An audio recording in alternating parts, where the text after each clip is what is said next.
அனைவருக்கும் வணக்கம். இன்றைக்கி நம்ம அரசர்கள் சீரியஸில் அக்பருடைய காலத்தில் நடந்த முக்கியமான போர்களை பற்றி பார்க்கலாம். இது வந்து பொறுத்துக அந்த மாதிரியான டைப்பில் கொஸ்டின்ஸ் வந்து கேட்கலாம். ஓகேவா? அப்போ அதனால் இந்த சீரியஸை வந்து நம்ம முக்கியமாக பார்க்கணும். ஓகேவா? அதனால் அக்பர் காலத்தில் நடந்த போர்களை வந்து நம்ம ஏற்படி வரிசையாக கொடுத்துருக்கேன். இதை கொஞ்சம் மெமரி பண்ணி வச்சுக்கோங்க. ஓகேவா? சரி, அக்பர் காலத்தில் நடந்த முதல் போர் ஃபஸ்ட்டு என்ன நமக்கு நல்லாவே தெரிஞ்சிருக்கும். 1556 இரண்டாம் பானிபட் போர் நடந்திருக்கும். ஓகேவா? இரண்டாம் பானிபட் போர் 1556 இரண்டாம் பானிபட் போர் அக்பருக்கும் ஹெமுவுக்கும் இடையில நடந்திருக்கும். அதில் ஹெமுவை தோற்கடித்து அக்பர் வெற்றி பெற்றிருப்பார். ஓகேவா? அதுக்கப்புறம் 1562 மால்வா அப்படின்ற ஒரு பகுதியை பாஜ் பகதூர் அப்படின்றவர்கிட்ட இருந்து அக்பர் என்ன பண்ணுவார் அப்படிங்கிட்ட கைப்பற்றுவார். ஓகேவா?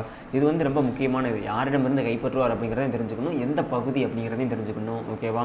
அப்போ 1562 மால்வான்ற பகுதியை பாஜ் பகதூர்கிட்ட இருந்து யார் கைப்பற்றுவா அப்படின்ட்டு அக்பர் கைப்பற்றுவார். ஓகேவா? அதுக்கப்புறம் என்ன அப்படின்னு கேட்டால் 1564 கோண்டுவானான்னு சொல்லுவாங்க, இல்லாட்டி இதை மத்திய இந்தியான்னு கூட சொல்லுவாங்க. ஓகேவா? கோண்டுவானா பகுதியை யாரிடமிருந்து கைப்பற்றியிருப்பார் அப்படின்னு கேட்டால் ராணி துர்காவதி. அப்போ அக்பர் வந்து என்ன பண்ணியிருக்காரு அப்படின்னு கேட்டால் பெண் அரசிகள் மீதும் படையெடுத்திருக்கார் அப்படிங்கிறத தெரிஞ்சுக்கணும். ஓகேவா? இந்த ராணி இந்து பெண் அரசிகள் அப்படின்னு கூட சொல்லிக்கலாம். இது ஓகேவா? இந்த ராணி துர்காவதி ஒரு இந்து பெண் அப்படிங்கிறத தெரிஞ்சுக்கலாம். இவங்க ஒரு ரஜபுத்திரி தான். ஓகேவா? இந்து பெண், இது மட்டும் ஞாபகம் வச்சுக்கணும். சரி, இந்த படையை தலைமையேற்று நடத்தியது யார் அப்படிங்கிறது ரொம்ப முக்கியமாக கேட்பாங்க. இந்த படையை தலைமையேற்று நடத்தியது யார் அப்படின்னு கேட்டால் ஆசஃப் கான். இது முக்கியமாக நோட் பண்ணி வச்சுக்கணும். ஓகேவா? அப்போ ராணி துர்காவதியுடனான போரில் அக்பர் பேரை சொல்லிட்டு தலைமையேற்று நடத்தினது யார், அந்த போரை தலைமையேற்று நடத்தினது யார் அப்படின்னு கேட்டால் ஆசஃப் கான் அப்படிங்கிறத ஞாபகம் வச்சுக்கணும். அப்போ அக்பருக்கு எதிராக வீரதீரமாக போர் புரிந்த இந்த துர்காவதி தான் தோற்று விடுவோம் என்று தெரிஞ்சவுடனே என்ன பண்ணியிருப்பாங்க அப்படின்னு கேட்டால் தன்னுடைய குருவாலை எடுத்து தன்னுடைய வயிற்றில் குத்திக்கிட்டு தானே மரணம் அடைஞ்சிருவாங்க. ஓகேவா?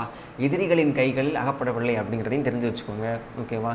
அதுக்கப்புறம் என்ன அப்படின்னு கேட்டால் 1568 அக்பர் என்ற பகுதியை கைப்பற்றியிருப்பார் அப்படின்னு கேட்டால் சித்தூர் பகுதியை கைப்பற்றியிருப்பார். அதுக்கப்புறம் 1569 அக்பர் எந்த பகுதியை கைப்பற்றியிருப்பார் அப்படின்னு கேட்டால் ரந்தம்பூர் பகுதியை கைப்பற்றியிருப்பார் அப்படிங்கிறதையும் தெரிஞ்சுக்கணும். ஓகேவா? அதுக்கப்புறம் 1573 குஜராத் பகுதியை அக்பர் கைப்பற்றியிருப்பார்.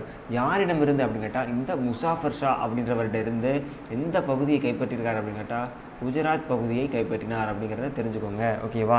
இயர் என்ன அப்படின்னு கேட்டால் 1573. அடுத்த போர் என்ன அப்படின்னு கேட்டால் 1576 ரொம்ப முக்கியமான ஒரு போர்.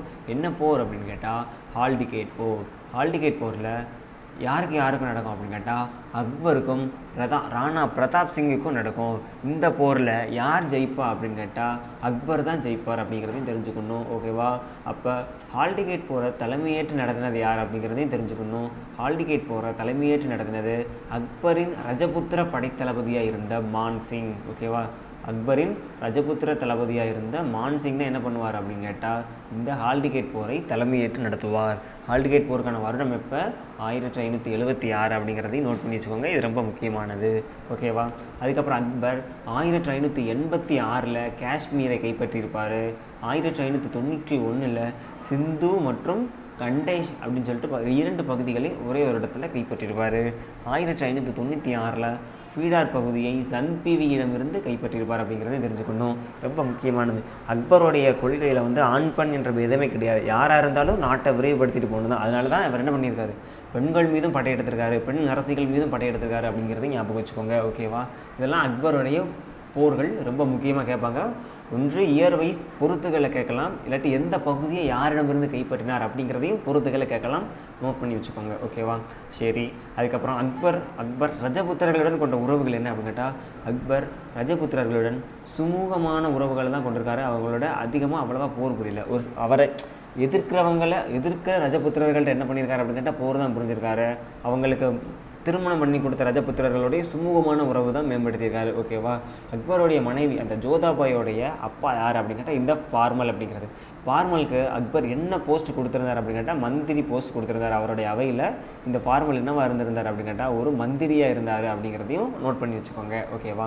சரி, அக்பருடைய ரஜபுத்திர படைத்தளபதியுடைய பெயர் என்ன அப்படின்னு கேட்டால் மான்சிங். ஓகேவா?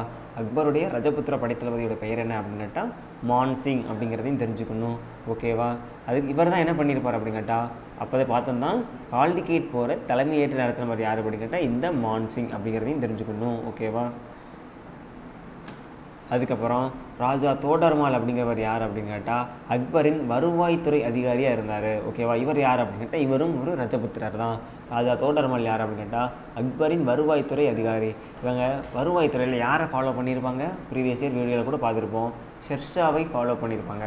அப்போ ஷெர்ஷா வருவாய்த்துறையில் அக்பரின் முன்னோடியாக இருந்திருப்பார். ஓகேவா? ஷெர்ஷா வருவாய்த்துறையில் அக்பரின் முன்னோடியாக இருந்திருப்பார். ஓகேவா? அதுக்கப்புறம் எல்லாருக்கும் நல்லா தெரிஞ்ச விஷயம், ராஜா பீர்பால்ங்கிறவர் யார் அப்படின்னு கேட்டால் அக்பரின் நெருங்கிய நண்பர் அப்படிங்கிறத தெரிஞ்சுக்கணும். அடுத்து ராஜா பகவான் தாஸ் யார் அப்படின்னு கேட்டால் ஜஹாங்கீருடைய மாமனார். இந்த பகவான் தாஸ் யார் அப்படின்னு கேட்டால் அந்த ஜோதா இருக்காங்கல்ல அவங்களுடைய சகோதரன். ஓகேவா? ஜோதாவுடைய சகோதரன், மேலும் ஜஹாங்கீருடைய மாமனார் அப்படிங்கிறதையும் தெரிஞ்சுக்கணும். ஓகேவா? இதோடைய அக்பருடைய ரஜபுத்திர உறவுகள் மற்றும் அவருடைய போர்களை பற்றி பார்த்தாச்சு. அடுத்து வர்ற வீடியோவில் ஜஹாங்கீர், ஷாஜகான், அவுரங்கசீப் இவங்களை பற்றி தெரிஞ்சுக்கலாம். நன்றி, வணக்கம்.